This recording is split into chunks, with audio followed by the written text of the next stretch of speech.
ఒకటి రెండు మూడు నాలుగుకు అర్థమేమిటో చెప్పనా?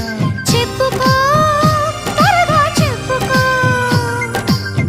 ఒకటంటే ఒకటిగా అడుగేద్దాం,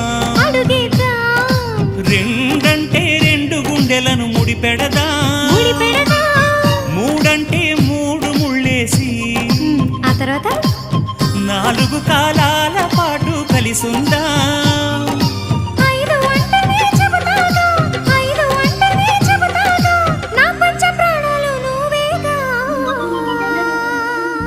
అమ్మావు ఇల్లు ఈగ చదివానాడు, ప్రేమ వలపు మనసు మమత చదివాయినాడు.